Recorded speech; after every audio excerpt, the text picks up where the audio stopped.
Okay, so I have with me today Dr. Steve Watts, who's returning for his second interview. I did a full biography of Dr. Watts in my previous interview with him as a police investigator for many years, worked in Kosovo, has quite an extensive history and experience in various police investigations. So I won't go over that all again. I'll just say hello to Steve and thanks for joining us again. Hello, Chris. Good to see you again. Yeah, good to see you too. So, um, we began looking at some aspects of the police investigation into Lucy Letby in our previous interview. So, we're going to continue that today. I do have some questions from viewers that we may reach. We'll see how it goes, but I doubt we're going to be able to deal with everything today. But we'll just go over as much as we can. So, Yeah. we're going to start at the start here. So, some in my very early days of beginning to understand this case and beginning to investigate this case, um, both I think maybe I even read this before they told me, before I knew them, but both Michelle Warden and Professor Richard Gill contacted Cheshire Police with what they considered to be relevant information. I know Michelle said you need to look at this report, etc., etc. The RCPCH report. I forget exactly what Richard said, but again, he tried to pass information on to them.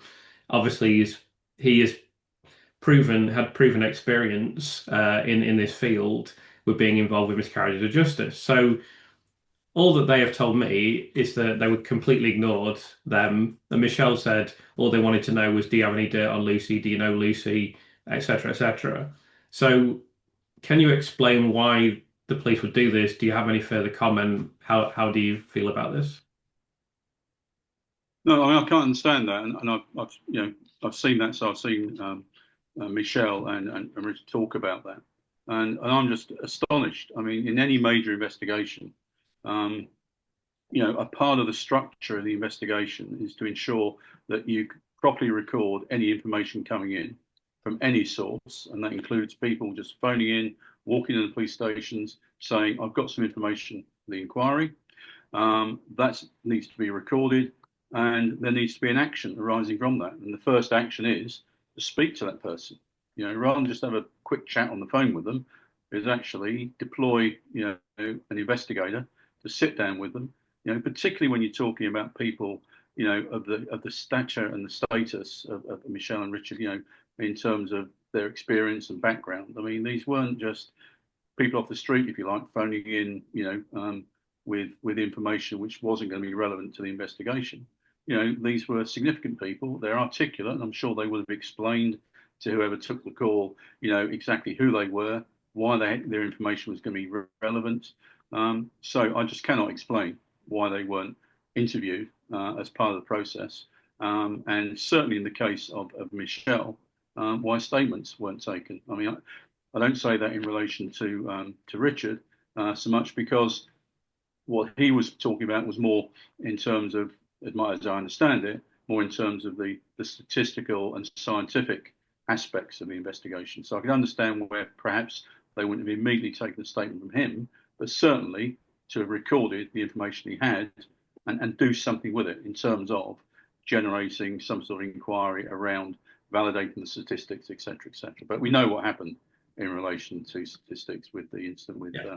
with so all I can say is I don't understand. If it had been an investigation I was running, I would have expected them to have been seen, have been interviewed, and all the information they had to be put into the investigation. If at a later stage it turns out that's not relevant to the investigation, then so be it. But you don't know until you sit down and talk to people at some length whether what they're going to say is going to be of use.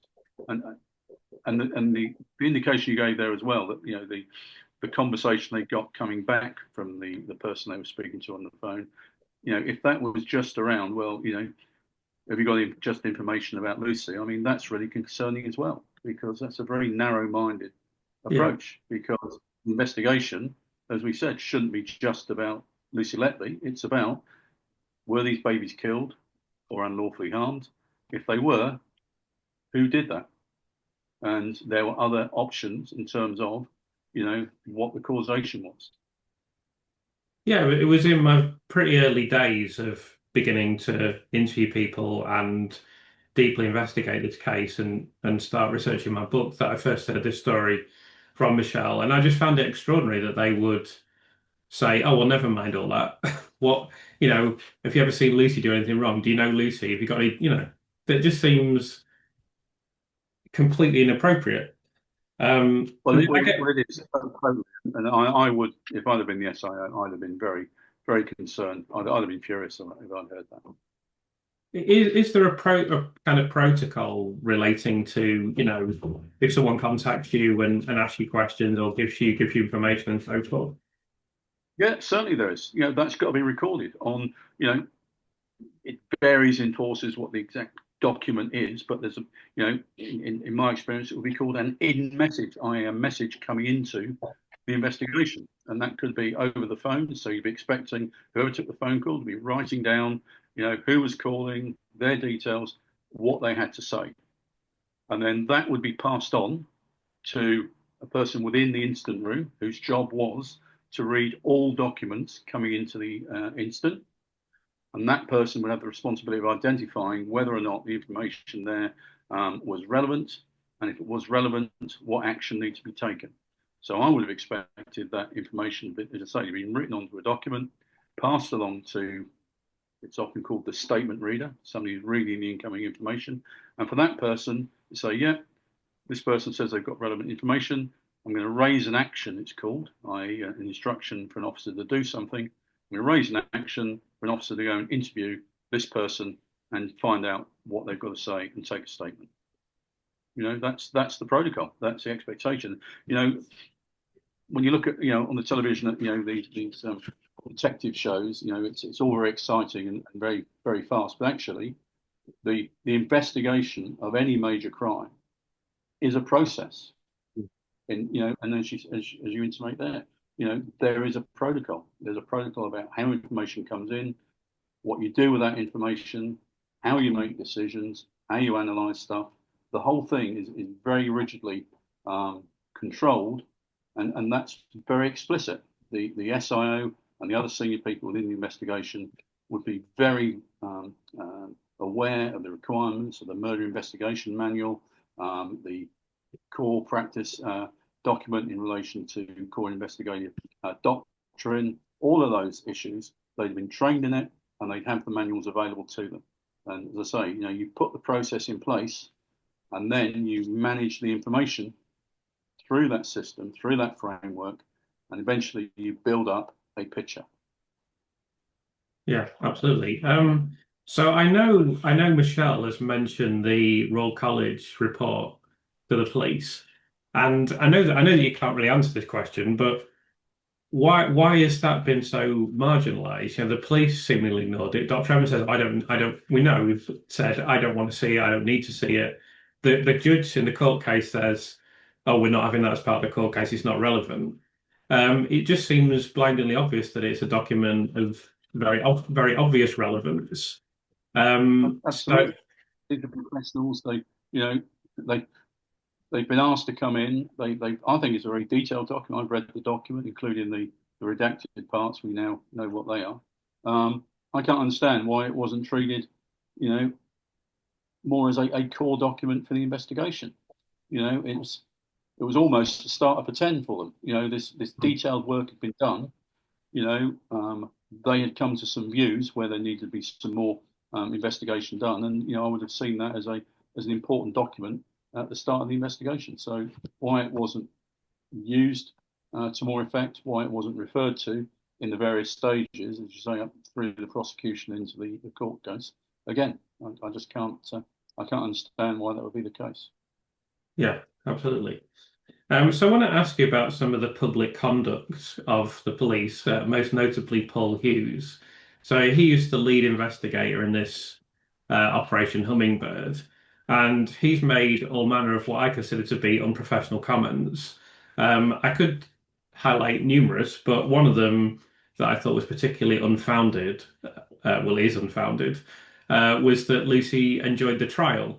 So this obviously she had a breakdown, but it was delayed because she had a breakdown. So I cannot see how you can possibly be making that statement unless even for a very kind of qualified psychologist or psychiatrist, they shouldn't say that. But for him to say it just kind of blithely seemed very unprofessional to me. But I just wondered more broadly what you thought of his public conduct and the statements that have been made publicly. Yeah, I agree with what you're saying. I think there are two issues there as to whether anyone can say with any certainty or validity how somebody's behaviour relates to issues of guilt, remorse, etc. It's complete nonsense for anyone to say that. As you say, none of us know how we would behave, and I've seen you talk about with various people how we would behave in a similar situation. This is a young girl who, to all intents and purposes, had been working very hard, was very well respected on the ward, and suddenly her world has been turned upside down. She's been remanded in custody for a long period of time. She's then appearing before a court. She's being asked herself as a nurse, can you explain how these deaths occurred? Well, that's got to be nonsense. You've had experts now from around the world who still can't come to a collegiate view as to how the deaths occurred. There are a number of views.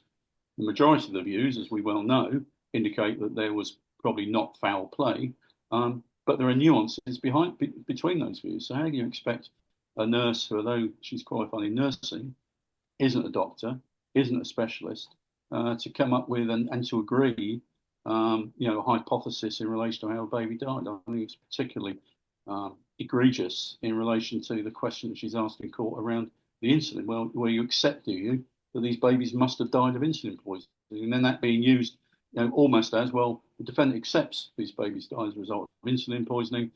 So all we need to do is to decide whether or not she was a poisoner. Well, actually, we now know that it isn't accepted that the babies died of insulin poisoning. There are other, there are other explanations. So getting back to your point, I think anybody who makes a comment like that, and I'm including in that journalists and other commentators. I think anyone who makes a comment like that, to be honest, doesn't know what they're talking about, because we cannot know that. For a senior police officer to make those sorts of comments, I'm not going to talk about individuals. I find that troubling, but it's a growing trend, which I find quite disturbing. I remember as a senior investigator on occasions going to the United States and just looking with incredulity at the sorts of things that investigators and prosecutors were saying there on the media, talking about the case, talking about the suspects, and that seemed to have started to creep into the United Kingdom. It's not for a detective, it's not for a senior investigating officer to make these sorts of speculations. At the end of a trial, all that needs to be said is, today X was convicted of Y. This was as a result of a major investigation conducted over the last 3 years, etc. Not to go off into the realms of, well, she was like this, or this is the way she behaved, or she was evil, or whatever. It's just not something that I think is something that the police particularly can speculate on, or should be speculating on. And I think it's really, really very disappointing. It's funny you should say that.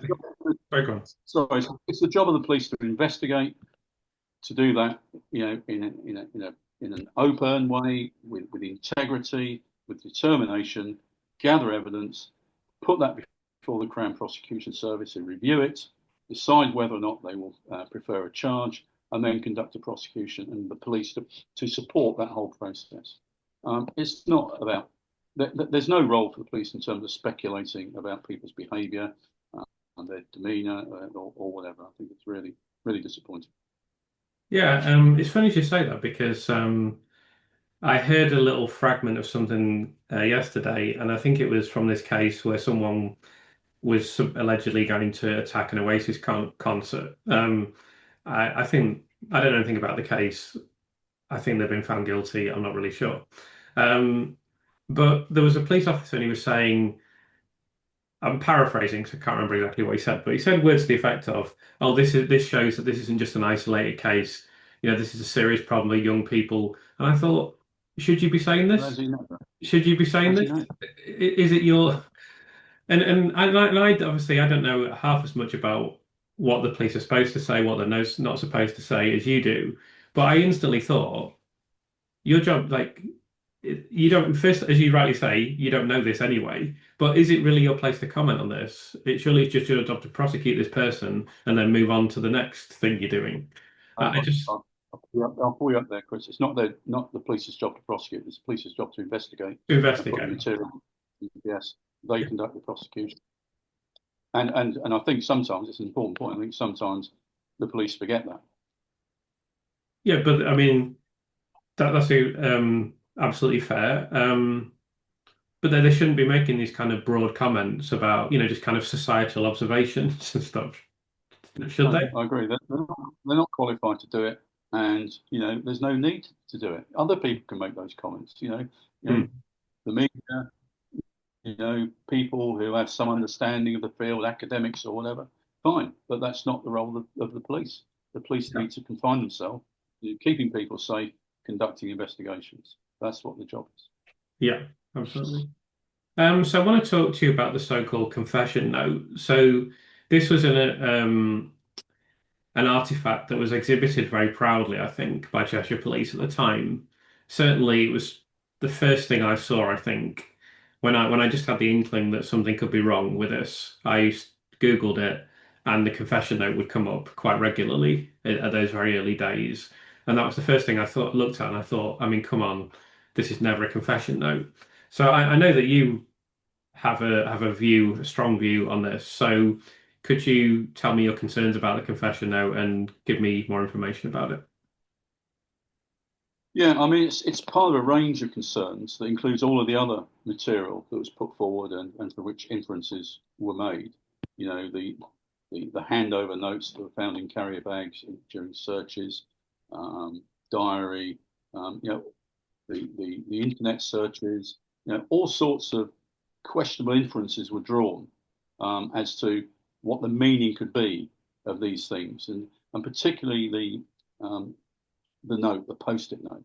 Now, my understanding it's one of several notes, but this one is particularly referred to because it's got the so-called confessions there. I am evil, I did this, etc. The majority of the note has got exculpatory comments on there, Mm. like I'm good, not good enough, whatever. Um, but again, you can't draw those inferences as a police officer or as a prosecutor. You may have suspicions. It was quite right that when they were searching her premises and they found this note, they found the handover notes, they found all the other items, that they should seize them because they are clearly potential evidence.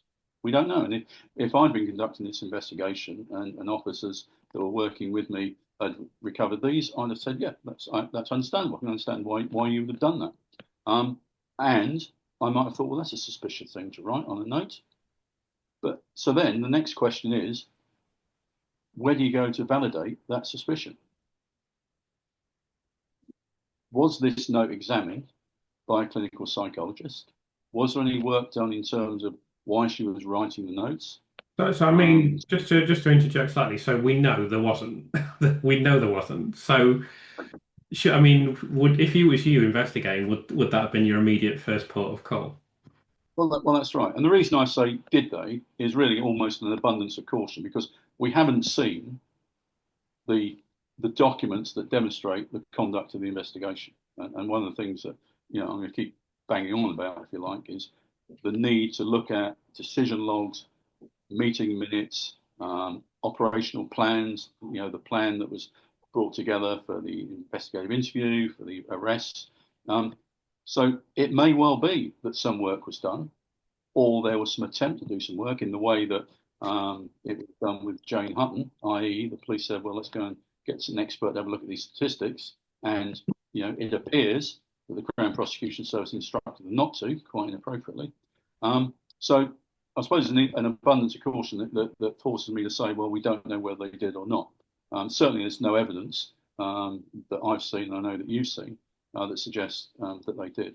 So there are people out there who can do it. I mean, the defence have got hold of a very eminent guy, somebody I know I've worked with in the past, called Gisley Johnson, Icelandic academic and police officer, and that's his line of work. And he did a lot of work with Kathleen Folbig in Australia, who was convicted on the basis of notes that she made in a diary, which were interpreted as being incriminating. And the main limb of her prosecution and her conviction was based upon that, now demonstrated to be absolute nonsense. And these were similar sorts of jottings where she was so traumatized by what was happening. These were deaths of the children, that she was questioning whether or not she was guilty because she didn't look after them properly, etc., etc. So to go straight to saying, well, this is a confession note is completely wrong. And just the use of that language, I think, is inappropriate. It's a note that has written on it certain things. One of them is I am evil, and one of them is, I did this. That doesn't make it a confession note. And I think it all starts to feed into this narrative that was eventually presented before the jury by very eminent counsel who are doing their job and doing it very well. And that's where it led to in terms of the jury making that decision. But to summarise, I think it was right and appropriate for them to seize, to recover the note along with all the other material, to be suspicious about it, because I think anyone looking at it would think, well, why would she write that? But at that point, you need then to get some professional, specialist analysis of that document, giving indications of whether or not there is actually something that is evidential there, or whether it's something that isn't relevant to the investigation. So, as I say, I don't know whether they've done that. I would hope that they have. I suspect they may not have done. So again, when I began this process, I didn't know, and I still don't think I know very much now about police investigations. I've learned a lot from talking to you and Stephanie as well. But what has come across from speaking to you in particular is that there is a way that you're supposed to do things. It's not. I didn't really. I mean, I kind of would have known that a little bit, but I mean, I really didn't have any knowledge of how the police would investigate something. So my assumption when I initially viewed the Operation Hummingbird film and read comments from the police and the media was that they decided, all right, we will do this and we will do that and we'll put this forward as evidence, etc., etc. But from having spoken to you've indicated to me that there are quite structured, documented ways that you're supposed to deal with things, and that you're not as the police are not just supposed to say, oh well, we reckon this is evidence, so we'll just put it in the court case. So why is it that on so many occasions, and with regard to this note, which to be fair, the defence should have done more. The defence should have got someone. I have no doubt the defence should have got someone. But why is it that what would seem to be normal procedure and process and protocol just hasn't happened seemingly? Well, that's a question again I can't answer. I don't know. There's got to be flexibility in an investigation, and that's to be encouraged. But you're quite right. There are 3 very thick books that if you read those, you're trained in them, as all senior investigating officers are, all senior CID officers are. That tells you how to run a major investigation. And they're scalable. So that will give you guidance in terms of how to investigate, a fight outside a pub where somebody's injured, right through to serial homicide.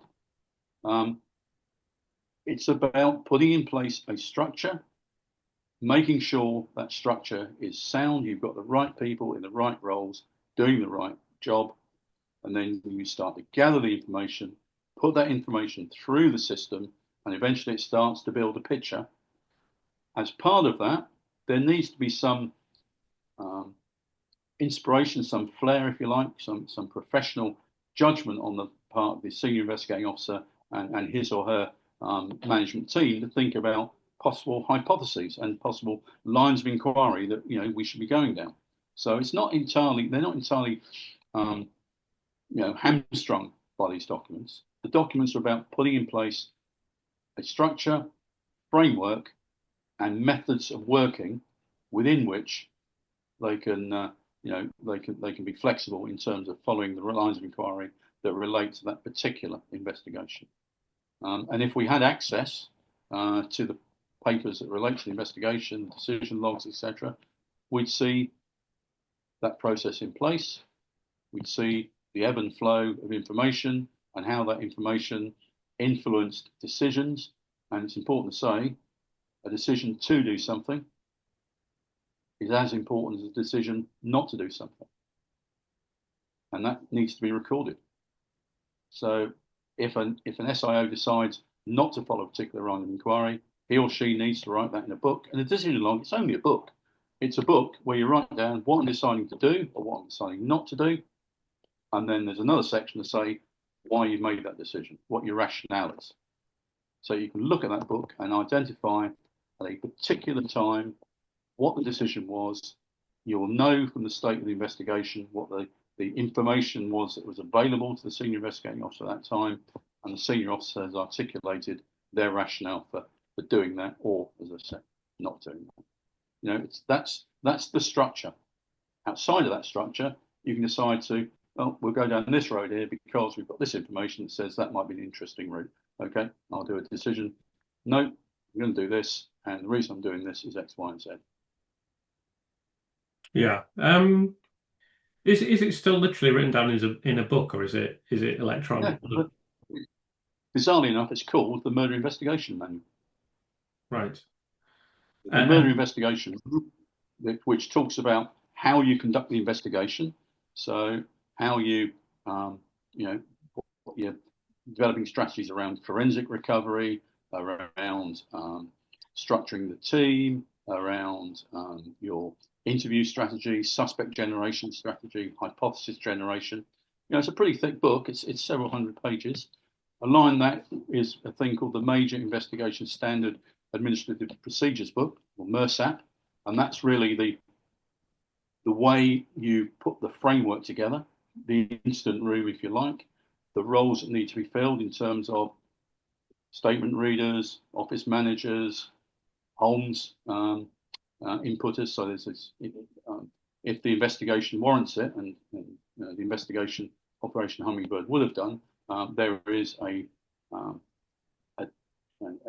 IT system called HOLMES, the Home Office Large Major Inquiry System. Something worked really hard to get that acronym to fit, but it's been around since the Yorkshire Ripper. Meant that that investigation got so much information that they actually had to start reinforcing the ceilings of buildings in Yorkshire police stations to contain the amount of paper and card that was generated. So from that point, it was realised, police need some sort of computer system, and that's developed over iterations, up until the present day. And I'm sure it would have been used in this case. Anything, beyond a single suspect, and a few witnesses, if it's a serious or complex investigation, it will be put onto HOLMES, and that will be the way in which the information is managed.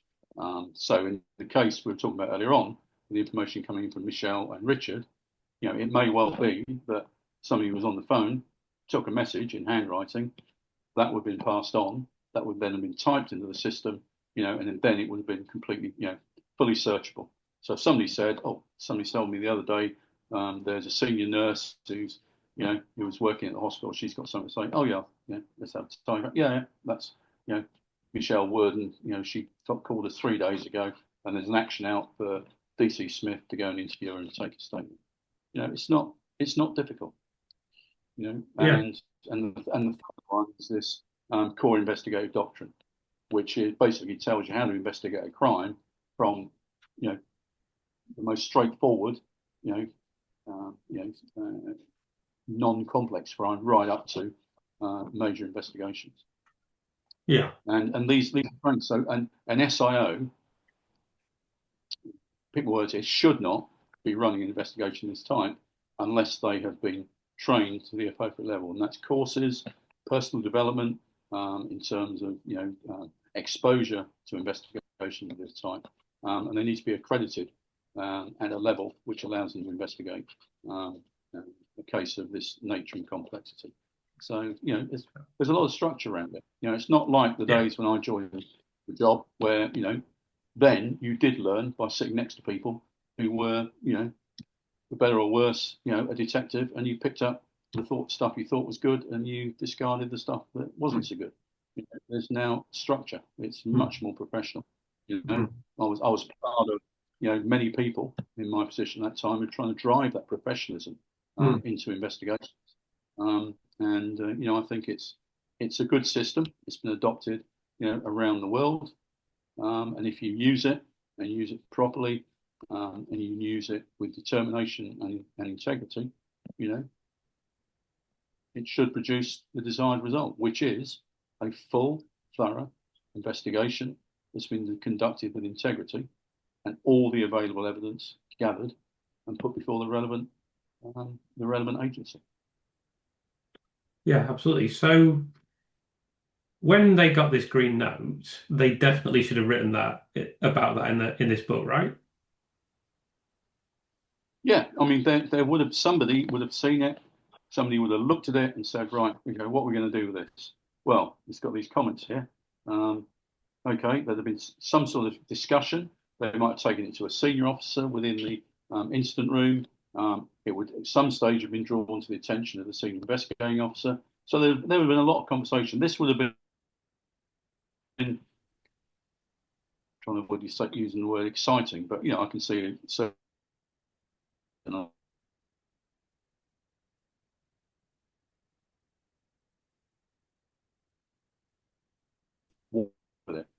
what I think they should have done would be to identify an expert who could have looked at it and given them an opinion as to what it was all about. Is this something which we can say probably is a confession, or is it something we should discard?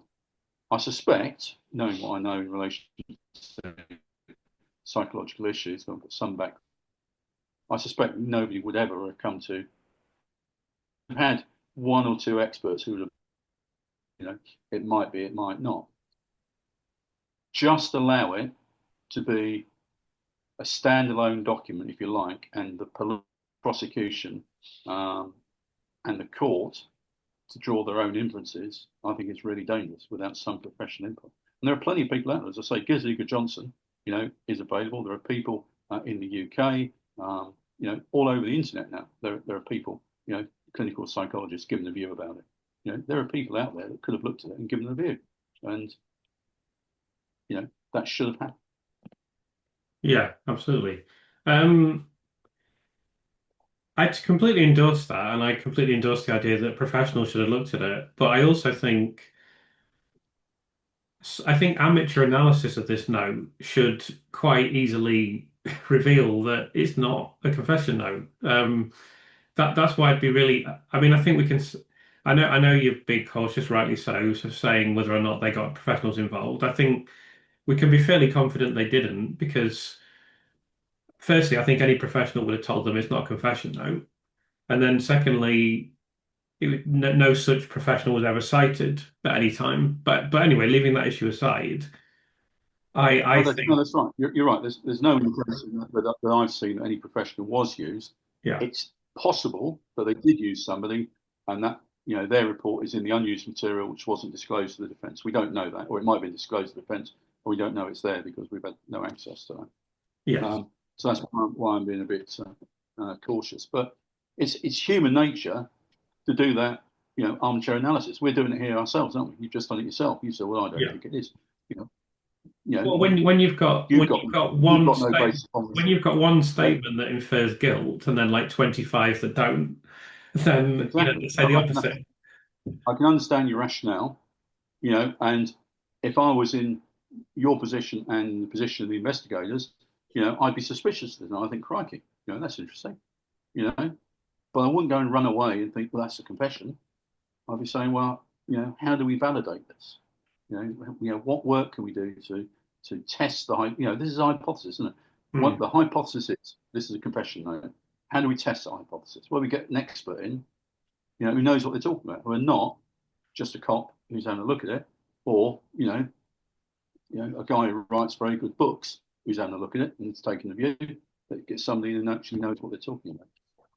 And as I say, without access to the material in the investigation, we don't know whether they did that or not. It's entirely possible they did, that they decided they weren't going to use that in evidence, that they were going to just disclose it to the defence, and the defence looked at it and thought, yeah, okay, well, that's not really of any interest. We won't use that in the defence. That's possible. So that's why I'm being cautious to that extent. Yeah, absolutely. So I also wanted to discuss this diary code. Um, so the police mentioned this in their Operation Hummingbird film, and they never give any details of it. They've never given any details of it since. It's really drifted away. And I've never really even seen it being referenced in the court case. Well, that's what I was going to ask you because I can't recall in all the reading I've done. I've heard it referred to as a code, but I've got no recollection of ever hearing or reading it being in any of the court materials and the appeal. So, well, firstly, is it a code? I've seen like LD, which is probably long day.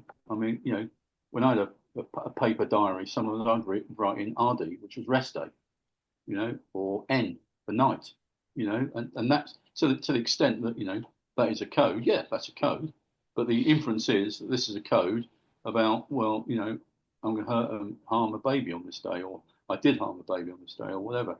But how it's entirely wrong to make those sorts of assertions again without some empirical basis for it, some rational basis for saying this is a code. Well, if you're going to say it's a code, what's it a code about? And what work have you done to try and decipher that code to validate the fact that it's a code? But I'm a bit of a loss as you are as well to sort of understand how it was used. I've heard it referred to over and over again, but I'm not sure where it went in the trial or how it was used. But I mean, I've looked at the images of the book, and I can't see a code apart from I worked a long day today. Well, there isn't one, is there? I mean, they've released the most. Presumably, they've released the pages that most support this assertion, and there's just nothing in there at all. I mean, it's really complete rubbish as far as I'm concerned. But I just found it. I mean, that to me was just indicative of very strong confirmation bias, um, because they're trying to read something into a document that just is not there. It just isn't there. And as I say, I mean, I can't say this categorically because it's so difficult to get hold of every single aspect of the court case, but I've never seen any reference to this in court, in any reporting, in any of the transcripts. So I don't think it was brought up in court. And why would you bring it up in court? Because you couldn't really give information to indicate what the code was, and then the defense would have a go and they would just say, well, it's very easily disprovable, I would say. But I found it interesting that they would reference this. They've got an hour. They've only, there's so much stuff they could put in that film, and I've just been recording the second part of analysing that film, so I'd be interested for you to see that and give me your feedback when you get the chance to see it. So I haven't put it out yet, but I just thought it was really interesting. Interesting what you're saying. Yeah, sorry, interesting what you say there about the confirmation bias, and I Hmm. think you're right. When we're all subject to it, humans. We use it every day, and most of the time there is doesn't affect us, or it's useful to us. But if you decide that a particular thing is, i.e., in this case, Lucy Letby is probably the murderer of these babies, the confirmation bias will hit you every time you find a piece of information which is questionable. So when you look at the note, the human reaction is say, well, yeah, that confirms it, doesn't it? That's a piece of evidence that relates to it. And then when you see a diary and there are some odd, mnemonics in there, well, yeah, well, that could be a code, couldn't it? That's the danger. That's the danger that we would all get into. And I'm not criticising anyone in the investigation for that happening to them. It's about whether or not there were structures in place to mitigate the dangers of that. And again, I don't know whether they were or not. And that's discussed at great length in the murder investigation manual. It's got a whole section, sorry, not in the murder investigation manual, the core investigative doctrine manual. It talks about investigative bias and how to minimise the impact. And the way you minimise the impact is by recognising it as a potential danger, and then continually questioning your decisions, questioning the analysis, questioning the inferences that you're drawing, and having an open attitude across the investigation, which allows people to challenge orthodox narratives, etc., etc. I think we get to something about that later. Yeah. But I think that's the danger. If you decided you're going down a particular path with a particular individual, every piece of interesting material you pick up, the human mind's drive is to connect that with the thing that you think is the pattern that's developing. Yeah, absolutely. So, as a skeptical person, and when I say that, I try to look at everything skeptically. I look at what they describe as anecdotal evidence or these materials that recovered, and you rightly say it's legitimate to recover them in the first place. But I look at them and I think, well, the Facebook searches are just nothing. The handover sheets are not even related to the indictment at all. The notes are, to be generous, flimsy evidence. There's nothing in the diary. I don't know if I've forgotten all these text messages. They're all nothing at all. But yeah, they did feature prominently in the court case. And the police seem, based on what we've seen from their comments and the material they produced, they seem to be very convinced that these were significant. So, do you have any comments on that? Because to me, they really have no value at all. No, no, at all.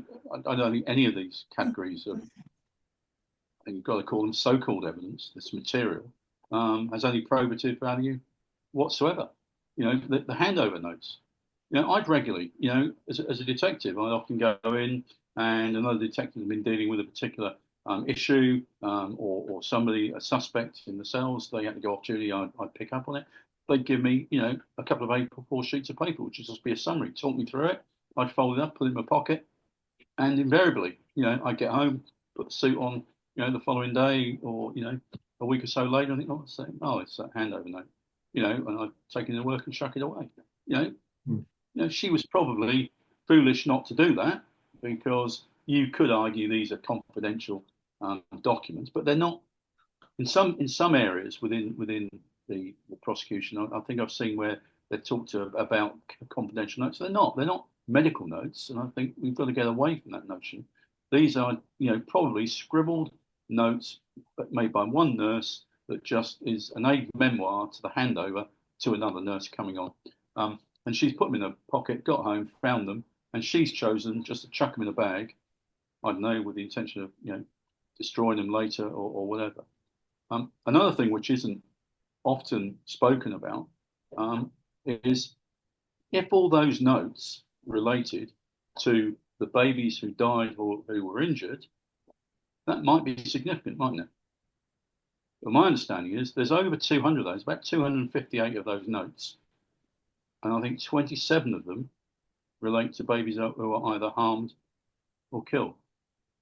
So about 10% of those notes relate to, so if you're going to talk about them being trophies, which is the way that I understand it's that, that piece of evidence has been presented, these are trophies. Well, why she got 258 trophies? Hmm. It's, these sorts of questions have got to be surfaced at the time. And, I would hope there would have been conversations there where they robustly be saying, well, are we right in saying that this is relevant? Because actually, it's just 200 odd bits of paper, and some of them happen to relate to the baby she was looking after at that time. I think that, as well, as you can tell, I wouldn't be here talking now. I don't think the whole thing was problematic. Hmm. Yeah, absolutely. So I want to ask you a completely different a question on a completely different area now. I must have picked this up from speaking with Stephanie. So this doesn't seem like a question I would have thought of, but Does the NCA, the National Crime Agency, normally recommend that the police should hire a Home Office registered forensic pathologist? As it's puzzling why the police and the prosecution used Andreas Manarides, who's not included on the Home Office list. So, do you have any comments on that? Yeah, so you wouldn't normally expect the NCA to make those sorts of recommendations because those are the sorts of things that an SIO or indeed a lower level police officer, detective would know about. So if somebody dies in hospital, for example, then the hospital pathologist will conduct the post-mortem in a couple of cases in relation to these babies. The hospital pathologist did the post-mortems. If there's some level of suspicion around the death, then best practice is that you engage what is termed a Home Office pathologist, a forensic pathologist, they're called more nowadays. And there is a list that's kept of these, and I suspect the NCA has got those. But these are people, pathologists, who've had a bit of additional training around forensic issues. If they take a sample, how they should handle that sample, how they should, secure it, store it, pass it on to the police, etc. The sorts of things that would be helpful for them to put in their statements to cover in their account, etc. So they've had a bit of extra training, which means that they can deliver an examination and forensic material and evidence that's of a level that's acceptable by the courts. That's the only difference. In terms of their medical ability, there's no difference whatsoever. So if there's a questioned death, so a person is found dead in their home and there's no indications that how it happened, but it appears the premises have been broken into. Let's say that's a scenario. You don't know whether actually anyone has broken in there and injured them or whatever. You think, well, there's some level of suspicion around there. We'll get a Home Office pathologist in, and they will do the post-mortem. You wouldn't go to the NCA to ask advice around that because that's at a pretty day-to-day, relatively mundane level. So in these cases, the SIO would know that if he or she wants to use this evidence in court, then the best thing to do is to get a Home Office pathologist. So I wouldn't have expected in any circumstance the NCA to give this advice. The NCA are really there to give support to SIOs in dealing with unusual, complex cases. So in this case, they perform their proper role in suggesting to the SIO, you probably need a panel of people. We can help you with identifying those people. They did all that work, and as we know, that was not proceeded with. And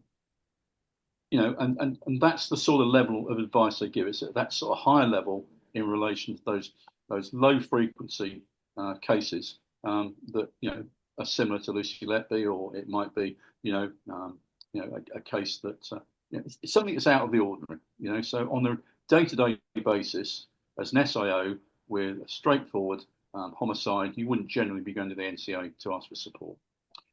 So it doesn't surprise me that the NCA didn't recommend a Home Office pathologist because if the SIO wants one, then he or she should appoint one. As for Dr. Marinides, I don't know this, but I just wonder whether or not she was appointed because she's got that experience in relation to perinatal and paediatric post-mortems. I suspect that's the case. It doesn't really matter that she's not on the Home Office list because, as I say, her pathological skills are the same. It's only that little bit additional, and she could have been talked through that. So I've got no real concerns over that particular pathologist being used in terms of,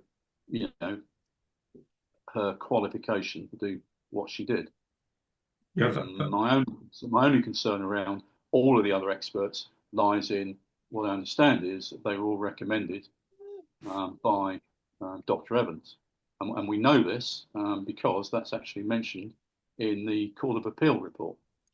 The Court of Appeal, in turn, says that Dr. Evans recommended the other experts and in turn say that they did a peer review of his work, which is, I don't think what they should have been doing. They should have been looking at it first principles. But, that's another issue. I mean, I suspected as an outsider looking in before we knew as much as we do now that what had happened was the Dr. Evans had run the basic to all intents and purposes, run the investigation and gone in there and dazzled the police and said, oh, we don't need to speak to anyone else. We should do this. We should do that. This is how these things are usually run. Just trust me. I'm a pediatrician, etc., etc. I always suspected that was the case, but we basically know that was the case now. Um, I There's no still, evidence to the contrary. sorry, go on. There's no evidence to the contrary, is there? No, We know that he said in the letter, yeah, he was asked, should we get some others in? And he said, no, we don't need them at the moment. And yeah, then when it came to the point where, there was a conversation about getting other people in to validate his work, he then nominated the people who would come along and validate it. yeah.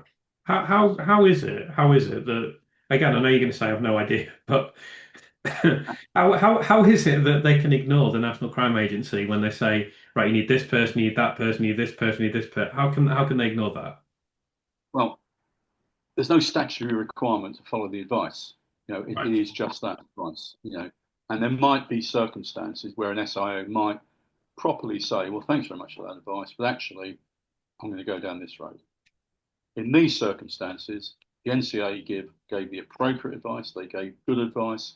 They were giving the appropriate level of support. They were very quickly arranging meetings. They identified the relevant specialisations in terms of the medical evidence required, and they provided a list of of people who could provide that. I mean, they couldn't be asked to do much more, really.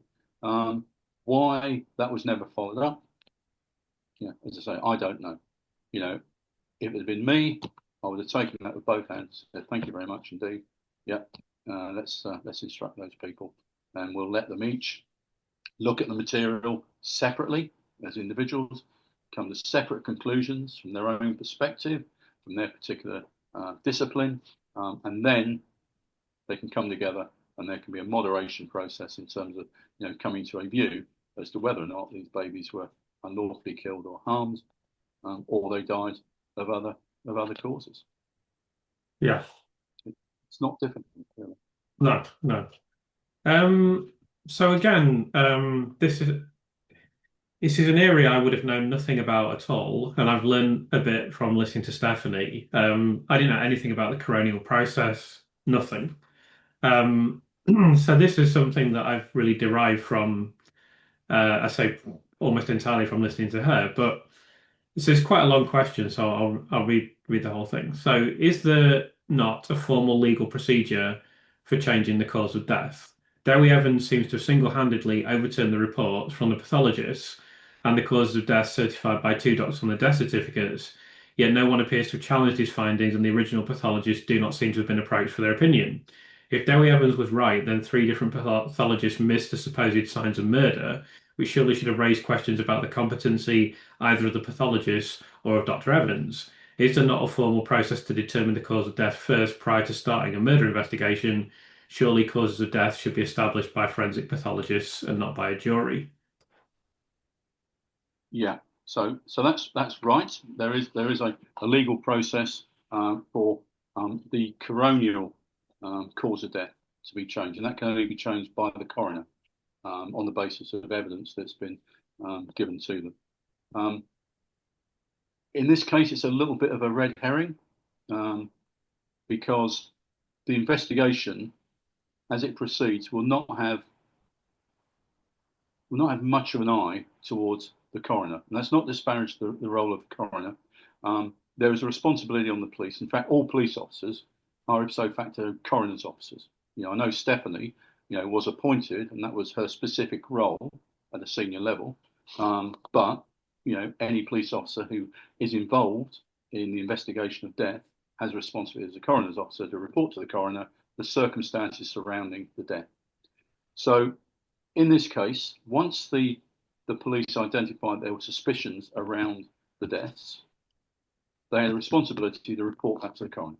So I would have expected the SIO or somebody senior from the investigation to go along and give evidence in front of the coroner. That might just have been in the coroner's office, but just to sit down and just explain to the coroner what the circumstances are. Look, we've had an indication from the hospital, they've got concerns around these babies, we're going to open an investigation. And these are some of the reasons why. The coroner then would either say, well, thank you very much for letting me know. Please give me updates as you go along, and I'll leave things as they are.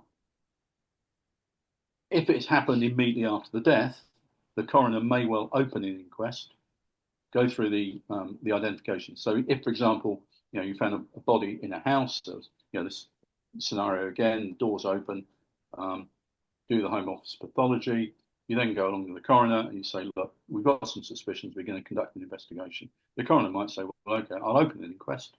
And then he would get people there who would say, you get the police officer there, so at such and such time, I went into this house, I found this dead body. You get somebody who knew the person to come along and say, I identified it in the mortuary.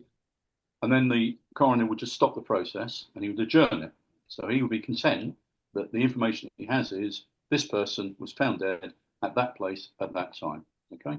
He would then adjourn it for as long as it takes for the police to come back to him and say, thank you very much indeed for that. We've charged somebody with those offences. He will then say, thank you for the update, and then wait until the end of that process. And at the end of that process, after the person's been convicted or found not guilty, the coroner would then restart the inquest and would then take it forward from there. So it might well be that, for example, if it was a prosecution of somebody, you get a senior officer from the investigation come along and give evidence, say, Your Honour, this person was charged with the offences. There was a trial at Winchester Crown Court. It lasted 3 weeks. At the end of that, he was found guilty. The way in which the circumstances of how he admitted doing it were this, and the other, and then the coroner would record a verdict of unlawful killing. So that's the way the process would work. So in this case, in the Hummingbird case, I would have expected a senior officer to go along to the coroner and say, you've had an inquest on these babies, or you've accepted the cause of death, but we now have suspicions. We just need to let you know that. The coroner would thank them, would make a note and say, come back to me once the matter is resolved. And then after Lucy's conviction, I would have expected them to go back and there'd be some other process. So I'm not sure whether the coroner has reopened inquests in relation to the babies or has done it by way of a paper process. I'm not sure. So for the purposes of the investigation, i.e. the individual investigation, they haven't got too much of a mind towards the coronial process, except at particular points in time. And then really it's a bit of a formality more than anything else. So the questioner is right. There is a formal process. We have to go through that formal process. But in terms of the investigation as it moves on, the expert changing their mind wouldn't be something we'd be going back to the coroner about every time the expert changed their mind. It would be an issue for the investigation. As an SIO, I'd be thinking, well, hang on now. A week ago, he was saying this, now he's saying that, and now he's saying that. That might be an issue. Or, of course, it might be understandable if other evidence, other information come to light. So, yeah, so I wouldn't be saying that I saw a problem because the actual cause of death for the coroner wasn't changed at a particular time, or Gary Evans had a different view than what had been recorded as a death. But of course, Stephanie would know more about the intricacies. Yeah. So I guess a follow-up question to that is, let me make this comment first. I think the police investigators and those that were centrally involved in the case became a bit confused by the fact that there were a few open verdicts for some of these infants, and they don't seem to realise that that's not uncommon. I don't know whether they should have realised that or not, but it seems to me that I mean, I'm only basing this on statements that they've made that are available from the thermal inquiry. They make this comment about, oh, there was uncertainties and the consultants would have been upset about that, words to that effect. But I think the verdicts are not as unusual as they perhaps, are less unusual than they realised. But leaving that issue aside, there were numerous coronial verdicts that had coroners, pathologists, 2 neonatologists examine the infants and so forth, and they were confident verdicts in place for numerous infants. So if you were involved in the investigation, let's say hypothetically you were leading the investigation, would would that be a critical item of information that would inform the process, and how would you use that information? Well, would it be concerning to you that Dr. Evans is starting to just overturn these things and you think, hold on a second, he's just looking at notes, he's retired, he's been retired for 10 years, and we've had actual really highly qualified people look at these infants and they've come up with a verdict they're very, very comfortable with. So, do you think that would have been a red flag to you? How would you reflect on that? Well, when you say overturning the cause of death, I mean, he can't do that. Only the coroner can do that. So a doctor can certify the cause of death in some limited circumstances. So if you're under the care of a doctor immediately before you die, so for example, you're very, very ill in hospital, you've got terminal cancer or whatever, and you die because you're always going to die, that doctor can certify that cause of death, and that will be submitted to the coroner, and the coroner will say, yeah, thanks very much indeed, and won't need to do any further work. If the coroner does any work at all in terms of identifying a cause of death, i.e. open verdict or whatever, and you say open verdict is very common, all it means is you don't know. And there are lots of occasions when people pass away and nobody knows exactly why they passed away, but it's not suspicious. And in these cases, we know there are several potential reasons why these babies died. So I'm not surprised that there are open verdicts. I'm not aware that Dowie Evans was changing death certificates in terms of the cause of death. I'm not sure that was happening. I think he was changing his mind in terms of saying, well, the baby didn't die of that, they died of this is what I think they died of, and then later on saying, well, actually now I've seen this, I now think it's that. In terms of being concerned, no, I'd just seen that as part of a natural part of the process that, an expert might look at material, the information might change and they may take another view. I would start to get concerned if those changes were not because of that, if they're almost sort of serendipitous, if you like, they just sort of, had a bit of another think about it and came to another decision. So I'm not sure that he was, if you like, formally changing the cause of death in terms of the coronial process. But I think I think there's evidence he was changing his mind as he went along, which may or may not be an issue. I've investigated matters where experts have changed their minds a couple of times. It's been understandable because circumstances have changed, or they've seen a piece of academic research, for example, which has influenced their decision, and that's entirely appropriate. As we've identified with, even with the experts that have come forward, there are some people, who have some differences of opinion. That's natural in anything like, trying to come to a view around, medical issues, particularly when the babies have been dead some time, that their injuries that occurred some time ago, they're just relying on notes, etc. So there can be understandable reasons for oscillations, if you like, in opinions, but if that's not caused by changes in circumstances or information, then that's the time you need to start probing into it. Yeah. So I did ask Stephanie about the kind of death certificates. And she said, I think, that she thought the cause of death would need to have been changed on the death certificates. I think I'm right in saying that. She might be right. She might be right. But all I can say is from my position as SIO, I would never really.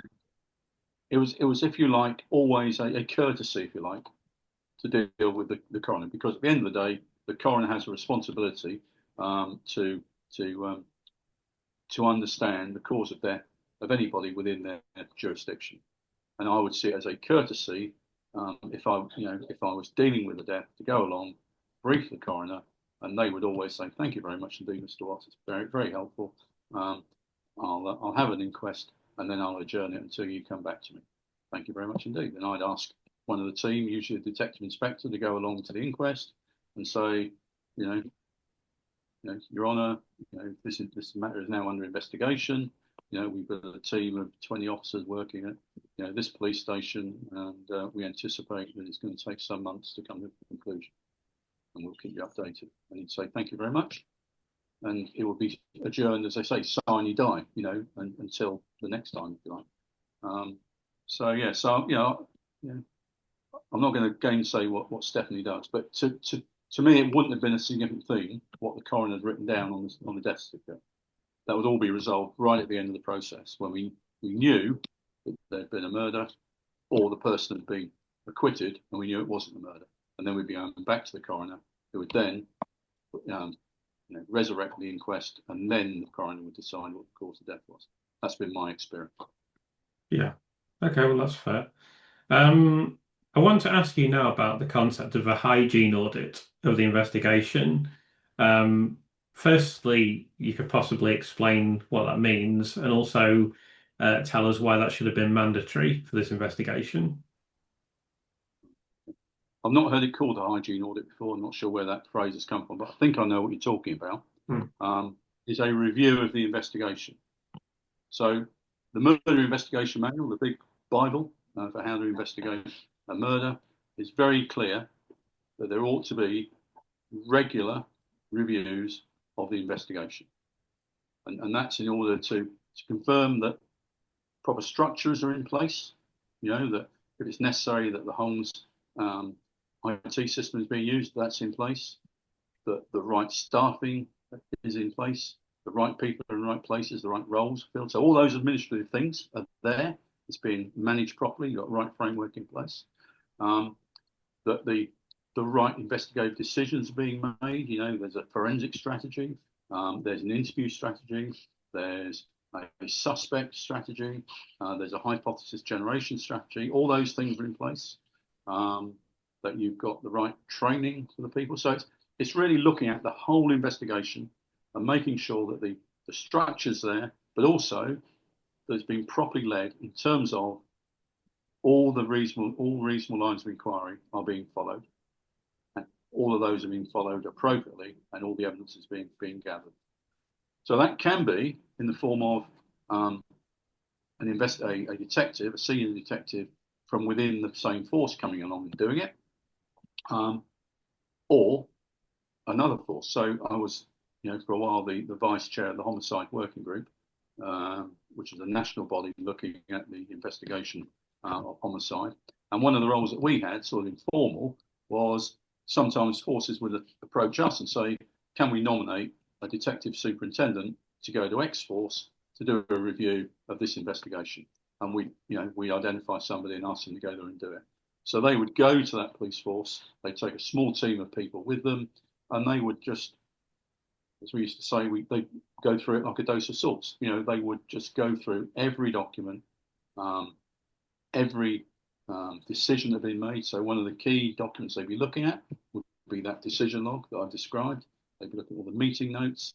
They'd be dip sampling some of the paper flow. So they might, in a dip sample, find a message that comes in from Michelle Warden saying, I've got some information for you. They then make sure that piece of it, that call generated an action for a detective to go and speak to her.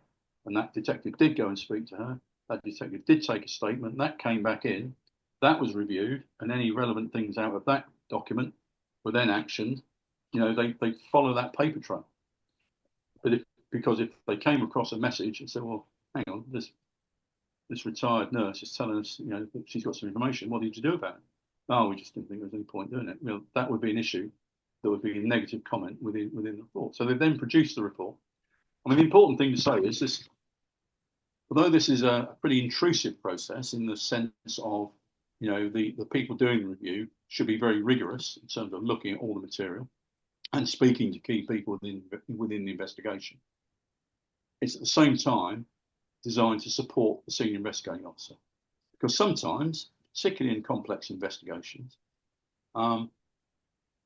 you can get quite overwhelmed with the information and the issues you've got to deal with. And I've been in that position myself. You think sometimes, we've got that going on over there, we've got that going on over there. And it can be helpful for an officer of the same position of you who's investigated, similar jobs themselves, to sit down with you and say, have you thought of this? Have you thought, actually, have you noticed, you've got a bit of a gap over here or whatever. So it's a supportive process as well as, if you like, well, as you say, a hygiene, make sure everything, is being done that it needs. So for an investigation like this, very complex, very high level of resources, a lot of people involved, very significant, lots of, high profile issues, a national profile, very serious, massive public interest issues. And it had been going for what, a couple of 3 years? I would have expected that to have been reviewed on a number of occasions. I would expect that to have been reviewed at least once a year, if not a couple of times a year, and I would expect there to be at least one external review. The internal reviews are fine, and I'm not saying there's any inappropriateness because, you might know that the senior officer who was doing it, you may have, there may be close colleagues, that's helpful, that's good. But I think in a job of that size, you'd be expecting to see at least one or two external police forces coming in and doing a very thorough review. And they'd have been asking questions. If I'd have done a review on this, I'd be asking questions like, why are you focusing on this nurse? What have you done about interviewing the doctors? What are you doing about, these, you've got a lot of, evidence here to suggest that it might be sanitary conditions, it might be understaffing, it might be the fact that the doctor's doing 2 ward rounds a week. What have you done to run that down to identify whether or not that could be the cause? Well, are you happy that this expert that you've got? Are you happy just with this one expert? Why didn't you accept the advice of the NCA to get a panel in? Don't you think you should be asking an obstetrician to have a look at this? So those are the sorts of things that, a review should generate.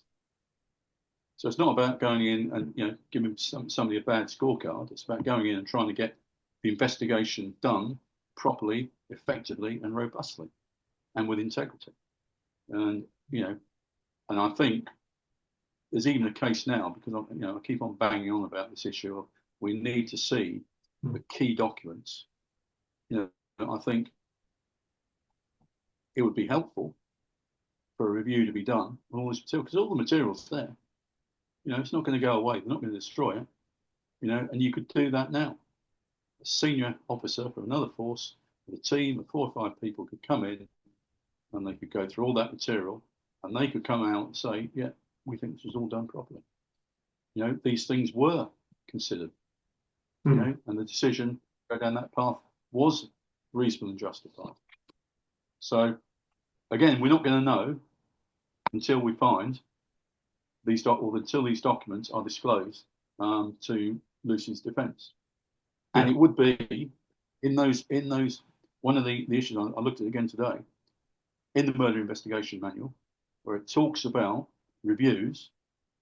It requires the SIO to make a note in the decision log if they decide not to have a review and why they're not having a review. So if there have been no reviews, we'd expect there to see 4 or 5 decisions within the decision log saying, we don't think it's right at this time to have a review, and the reasons are X, Y, and Z, and we'd be able to identify whether that was a reasonable rationale in the circumstances. I just have a few thoughts on what you said. So I just recently, as I mentioned, recorded analysis, the second part of this film that they've made on Operation Hummingbird. And in this part, there is some comment, and I think there's comment in other sections that I will analyse, but there's comment in this section about, oh, we didn't want to jump to the wrong conclusion. But then everything in that film and everything that we've seen from this investigation, and we know a fair bit now, nowhere near as much as we would like to know, admittedly, but everything indicates that they never really considered any other possibility. They went from, oh, we're not going to investigate because there's no reason to do so, to allowing on the 15th of May as we've discussed in the past, Brewery and JRAM and Susie Holt to a lesser extent walk in and say, "Oh, we're really concerned," and they, to all intents and purposes, they identified Lucy Letby in that meeting. You couldn't have come out of that meeting not knowing which nurse they suspected and the identity of that nurse. There's even some indication they may have said her name, but I think that could be a typing error. But they practically identified it anyway. Then within a couple of days after that, they were already saying to the media, "We've discussed this previously. Oh, we're definitely going to investigate this," and it was all systems go. And then I personally have seen no evidence whatsoever that they ever considered any other possibility other than Lucy Letby and malfeasance. And that's evidenced again by something we've discussed today. They didn't want to look at the RCPCH report at all.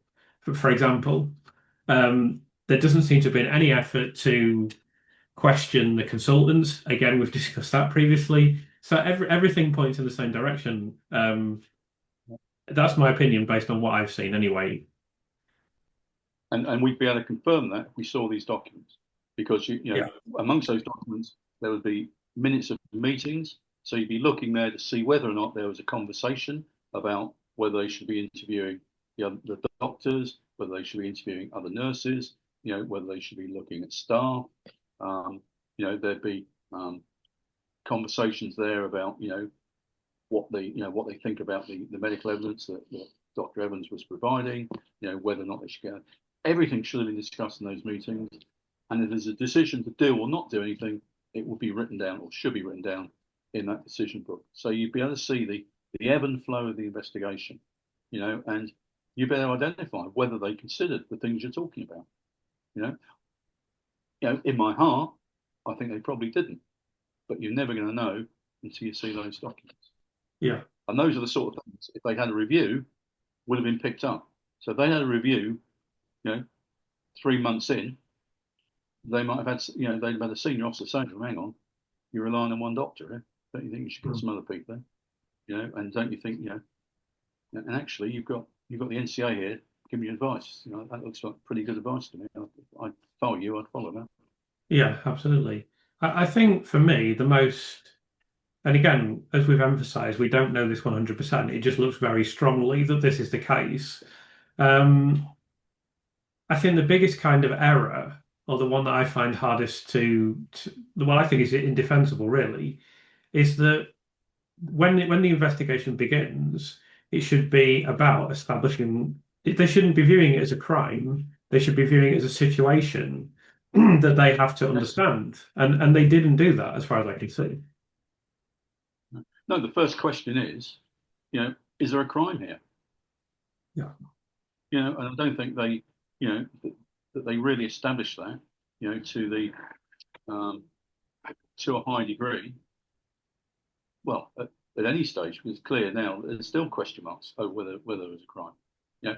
Had they got that team together, that panel of experts from different disciplines, they could have made a more rational decision around whether they were dealing with a crime or whether actually they were looking at poor care on that ward or other circumstances. I think, it appears, looking from the outside in terms of the material that's available to us, it appears, as you say, that they assumed it was a crime, and they then had been given an indication as to who the suspect would be, and they followed that route, and they gathered evidence which supported that hypothesis, supported that narrative. I hope if we look at these documents, we'll see that they looked at other areas, but there's no evidence that I can see at the moment that was ever done. So I've got a few more questions that I'd like to ask you. The first one is about something that many viewers will be aware of, that Cheshire Police won awards for Operation Hummingbird. Now, let's just put to one side the actual quality of the investigation. It seems to me they won this award because it was a high-profile case and it's nothing to do with the quality of the investigation. But I know that you're opposed to awards being given out regardless of the quality of the investigation. So could you explain why, please? Yeah. So this is something that arose whilst I was vice chair of the Homicide Working Group. So the Homicide Working Group is put in place. It's still a body in the organisation to develop best practice in relation to the investigation of homicide and also other major crime. The principles, apply. And there was a suggestion that we should have an annual conference, and I was supportive of that. We were trying to drive up professionalism in the way that we managed major crime investigation, and an annual event where detectives came together who've been investigating offences, homicides, come together, share experiences, new learning. We could have presentations from, people in relation to forensics, etc., etc. So it was I thought it was a good idea. As that was being developed and the conferences were being put together, somebody suggested that why don't we have, a gala dinner? Yeah, okay, fine. That's what happens at a lot of conferences. People go away, you're in a hotel or a site somewhere, and there might be one evening where there's a gala dinner. You might have a speaker in, and that's got no problem with that. And then it was suggested, well, why don't we have an awards ceremony? So hang on, I've got some issues here. Firstly, what does that say to the families of the victims of the crimes that we're investigating? That we're at an event where we've had a lot to drink, we're slapping each other on the back, we're in black tie, ball gowns, and we go and stand up, like it's the BAFTAs, and we get an award for, say, SIO of the year, let's say. I said, what does that say? What does that say to the public? What does it say to the families, in terms of the, treating it in such a frivolous way? I said, I'm really, really opposed to it. And the second thing that concerns me is we have an event, we decide this particular team, so second is, how do we decide? How do we know that one particular investigation has been done any better than another investigation? Is it because this particular investigation is more high profile? How do we make that judgment? And we're a public body. Why are we spending time messing around, expending resources to make that decision? The fact is, people are paid to do a job, and they're expected to do a high quality job. The other issue that I was concerned about was, what's our position if we give an award, say the SIO of the year or the investigative team of the year, and 3 months later there are question marks around the conviction? There are question marks around the efficacy of the investigation. There might be allegations in relation to the integrity of the investigation. What position does that put us in? What position does that put the police service in? And I'm really surprised that the media haven't picked up more on this. I suppose they would if they, if we get to the end of this road, and Lucy is exonerated, then there might be a question about, was it right for these police officers to be patting each other on the back, wearing DJs and a glass of champagne. On a personal level, I just think it's wrong. On a professional level, I think there are all sorts of problems there, which I've described, and I effectively vetoed it. My feelings were so strong. I said, no, I don't think it's right. And then I retired, and of course, things change after you retire, don't you? So that happened. I was astonished, disappointed, dismayed when I saw it happen. But we are where we are. I don't blame individuals themselves. If somebody's going to offer to give you an award, you go and take the award, don't you? I just think the whole thing is tawdry. You're investigating the deaths of human beings. You've got families. What would they think if they saw you there behaving in that way? I'm just. So there's a couple of things I'd say in response to that. Firstly, and I'm not saying this to be unfair, there were some tweets put out in relation to them winning these awards that I just thought were extraordinarily inappropriate, in poor taste, really. I mean, I think I'm right in saying that one of them had the expression "back of the net," like Alan Partridge written in it, like second win of the night for Cheshire Police. It was that kind of. I mean, I might be slightly wrong, but it was definitely that type of tone. I've seen stuff like that. I mean, that's just so wrong when you're talking about dead babies. There's no way that that should have been communicated. And I understand that, and I know that in the documentary they said, you know, we worked really hard on this investigation, we're proud of our work, and they've got every right to feel that way. And sometimes I feel bad for bashing them so much, because they've been through a lot, and I'm sure they tried the best that they could. But you know, they have to be subject to scrutiny and criticism for because of the seriousness of what we believe to be this very unsafe conviction. And then the other thing that I'd say is you made this comment about what if the whole thing turns out to be wrong? What if the whole thing, what if we're wrong and it's challenged at appeal or whatever? So that to me is now that's a very clear factor in why Cheshire Police have retreated into the shell completely. And I don't know if I mentioned this to you previously, I can't recall, but people who follow the channel closely will know that Cheshire Police tweeted 48,000 times up until December the 8th, 2024, and then they just stopped. And the reason they've stopped is because they know they would be inundated with criticism at this point. It's just the same reason they delete all the comments on YouTube. They're negative. Sorry. But So Cheshire Police or Operation Hummingbird tweeted. Cheshire, if you go to the Cheshire Police Twitter account or X account, as you're supposed to call it now, you will see that they maintain a very regular Twitter feed.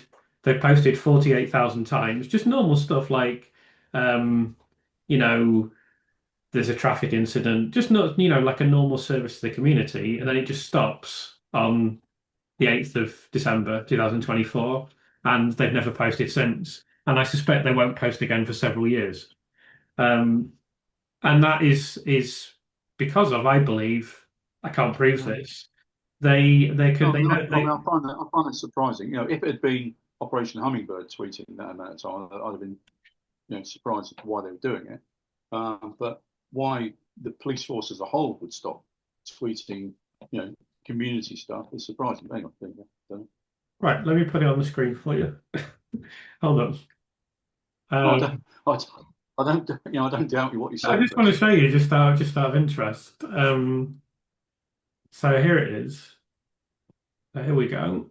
And here we go. So this is the Cheshire Police, Cheshire Constabulary, the official Twitter account for Cheshire Police. Do not use Twitter to report crime. Here's their post, 48.2 thousand. And this is their last post. So here they are, December the 6th, December the 7th, December the 8th, and then that's it. And it just disappears. And we've never heard from them since. And that we know surprising. that they're not saying much publicly or answering many questions or, you know, giving a response to the many inquiries that people Yeah, have. So I happen to notice this, and I don't think they'll come back for many years because if they, very odd. well, I say that I think there's a very clear reason for it. On other platforms, you can control comments that are made, and on this platform, you can't. So Yeah, yeah. they would just be inundated with questions, criticism, observations. Why did you do this? Why didn't you do that? You know, and they just couldn't control it. So that's why they've made a kind of, I would suggest, decision to retreat. Um, and we can't ask them whether or not that's true because they don't answer any questions. So I mean, I just wanted to highlight that. And I'm sure That's that there must, I mean, so this is another question I wanted to ask you. Do you think there would have been dissenting voices within Cheshire Police during the investigation? And if so, why weren't they taken into consideration? And if not, do you think there will be dissenting voices now? well. We'd know that if we had access to the minutes of meetings where, detectives might put their hand up and said, actually, are we sure about this, boss? Do we think we're going Hmm. down the right road? Should we be here, looking there? The only way that would happen would be if the culture was right within the investigation. So firstly, you've got to look at the force culture. Was it as a police force, open and accepting of questioning, challenge, accepting people's views, etc. And I've no reason to believe it wouldn't be because most police forces, try and work in that way. Um, and then it goes to the investigation itself.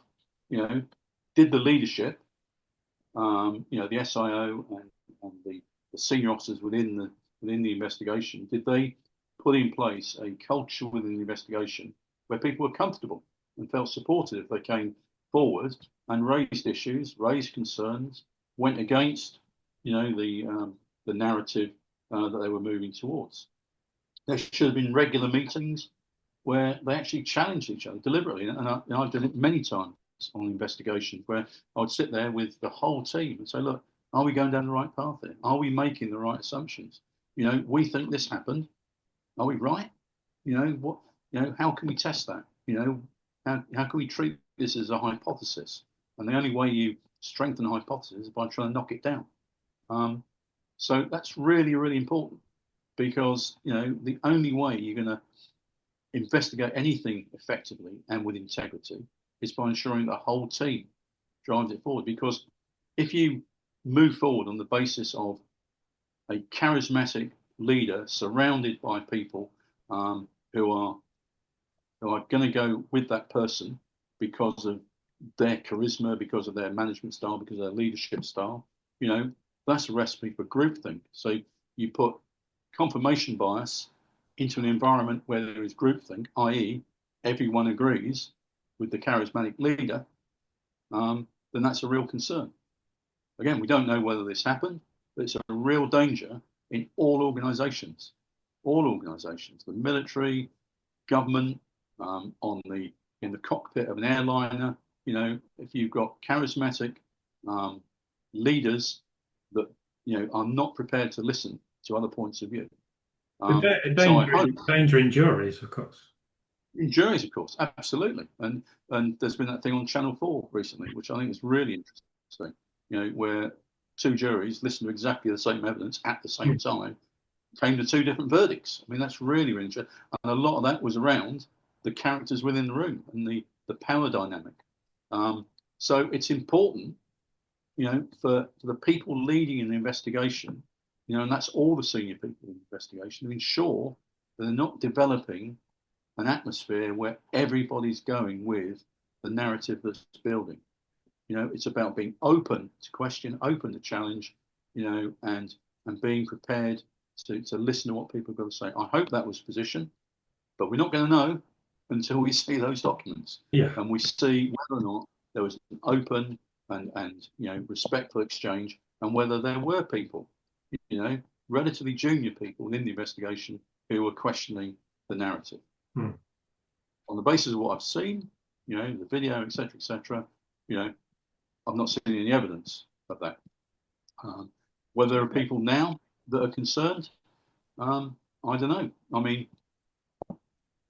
often in these sorts of things, these sorts of situations, over the time, people come forward, don't they, and say, what was actually happening, what the culture was, how they and other individuals felt. I don't know. I mean, none of us can say.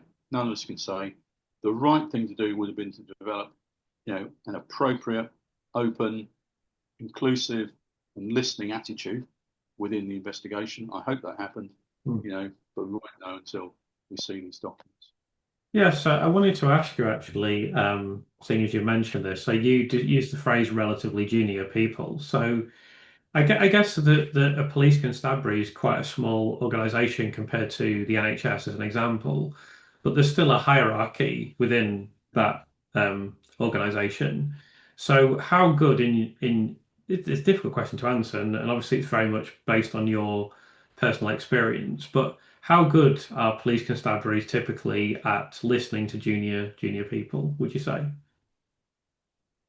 They're far better now than they were when I first joined, and there's been a real effort to be, to develop that, and to see everybody within an organisation as fulfilling a particular role.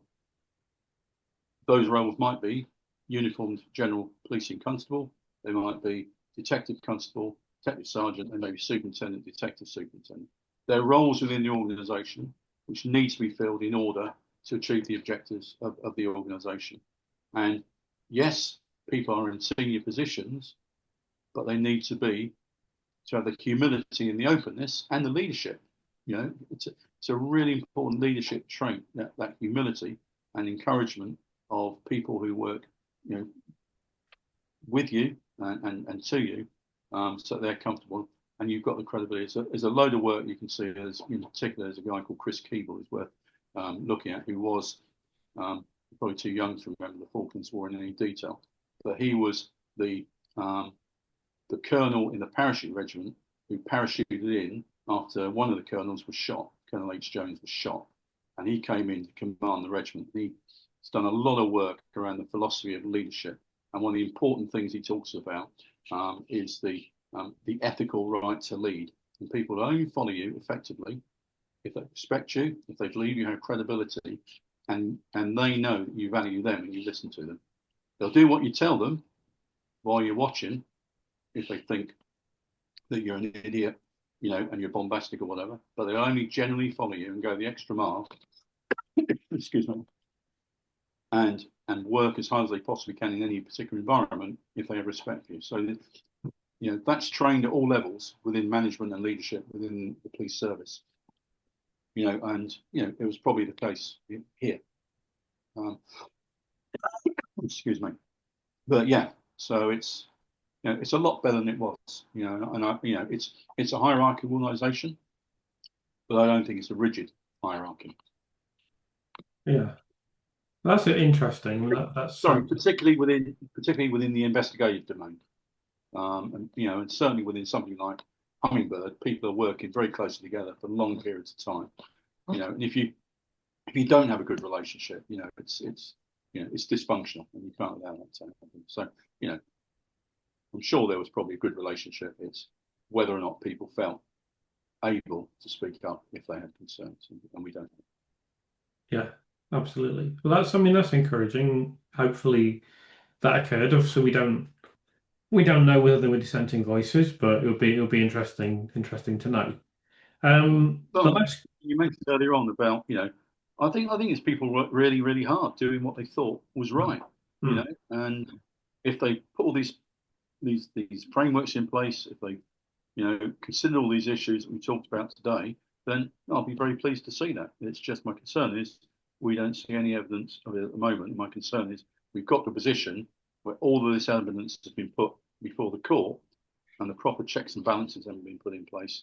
And it's like the holes in a Swiss cheese. If you get a hole that goes all the way through, mm, it's like, airplane crashes.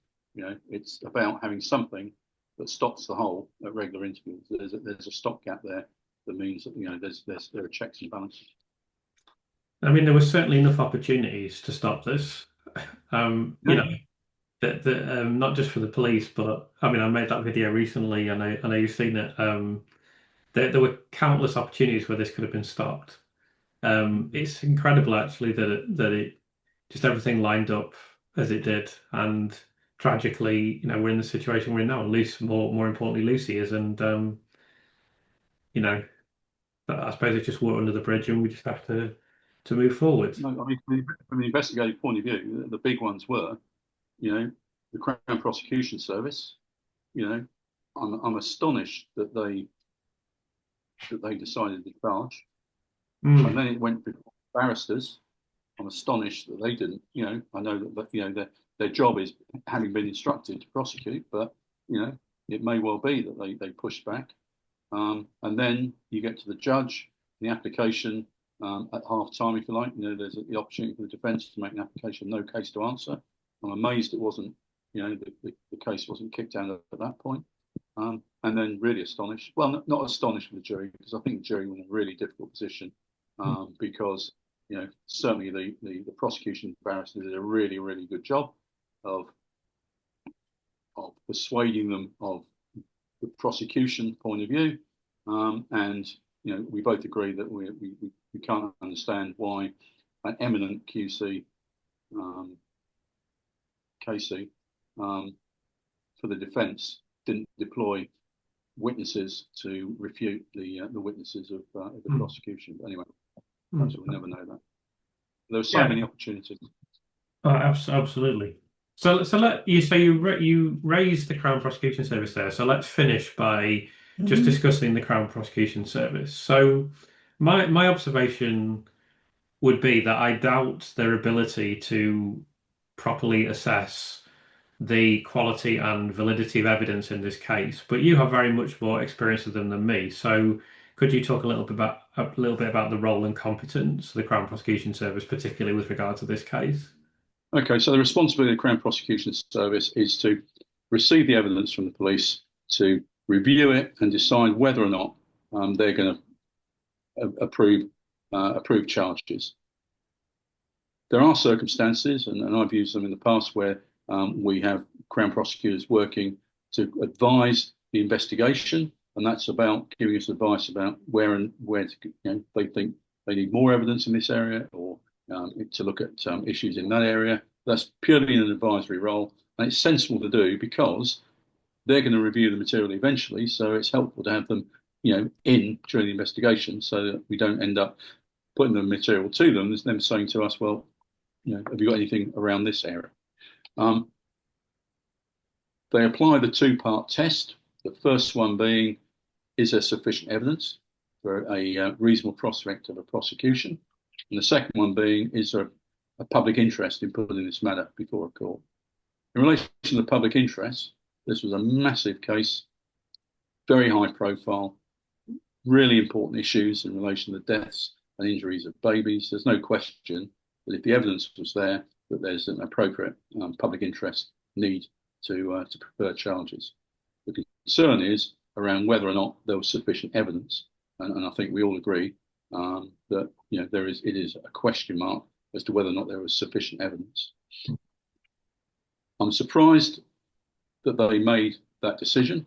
As we talked about earlier on, in terms of the Swiss cheese model, they were one of the stopgaps, one of the gatekeepers to ensure that the prosecution doesn't go forward unless the evidence is there.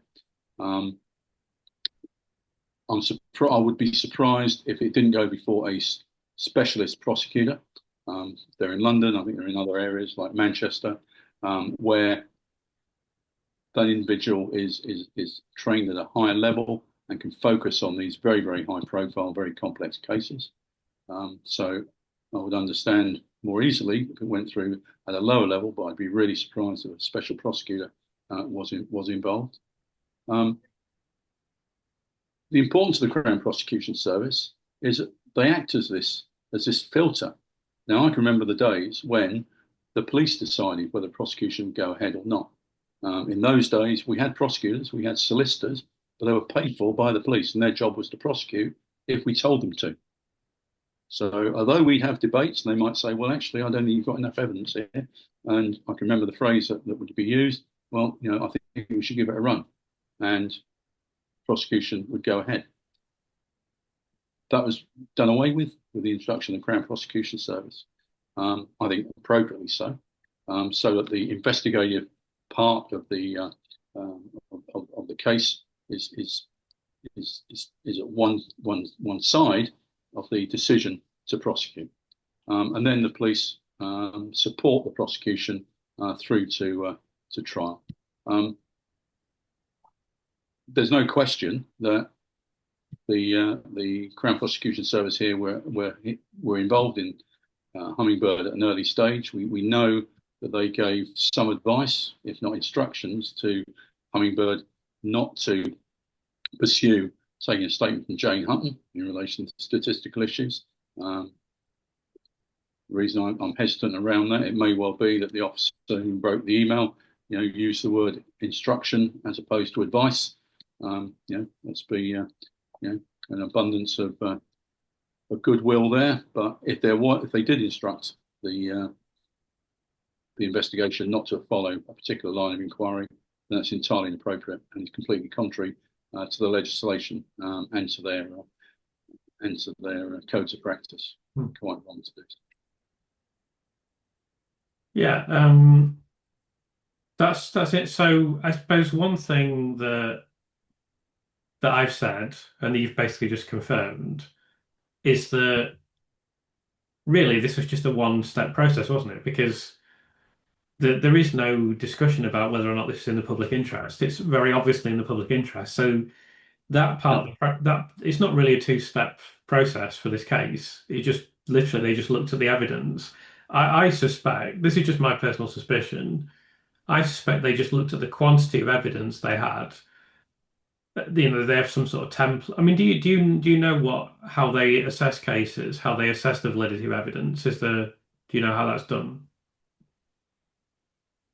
Well, they've got a structured way of reading the file, so the file has to be presented in a particular way. You know, the way that the statements are arranged, the way the forensic evidence is arranged, the physical exhibits are arranged, and they go through it in a methodical way.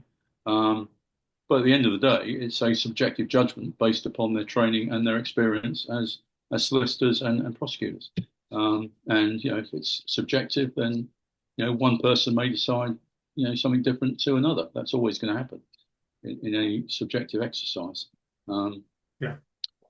I mean, you might be right in terms of the volume, but that shouldn't have made a difference because each of the charges needs to be supported by sufficient evidence, Hmm. and they need to be sure in relation to each of those charges that there's a reasonable chance of a successful prosecution. So they And I'm just, they put child K. They put child K in court where there's no evidence at all. yeah. I mean that should never happen, should it? But I suppose that they might argue, well, there's an element then of similar fact, isn't there, where if you've got strong evidence in relation to three or four, Hmm. and it's and there are similarities in relation to five and six, then we'll put those. I mean, to be fair, the judge did say, well, if you think she's guilty of one, then you can use that in terms of deciding about the others, Hmm. which surprised Which we disagree with it as well. Yeah, so that's how we'll leave it there. It's absolutely great. Thank you for joining us again. I'll just explain to people watching. I've got many viewers' questions for Steve, and we've just reached the point of the viewers' questions. So we'll definitely have him back in the future, and I'll ask for some more as well. But we have many questions from viewers that I will put to Dr. Watts in the future. But I've just finished my questions today. So, or the ones that I thought of in the period that I was thinking them up. So, yeah, thank you for joining us today, Steve. We really appreciate it, and thank you just for getting involved and everything you're doing because it really helps us and helps Lucy's cause. Yeah, absolutely. And this is important, Chris, as I know that you know. That's the only reason that I've got involved. My concern is, we need to see those documents, and that's what I'm going to keep pushing for. Is we need to have confidence in the investigation because if the investigation wasn't done properly in accordance with the proper processes and procedures, then there's a question mark as to whether it should have got to court in the first place, whether it should have been charged and whether it should have gone through. So I think it's as important as considering the issues around the evidence itself in relation to each of the charges. I agree entirely. I mean, I think I agree. I think it's critical. Um, so yeah, thank you very much for your time again, and we'll speak again soon. Okay, Chris, nice to speak to you. All the best.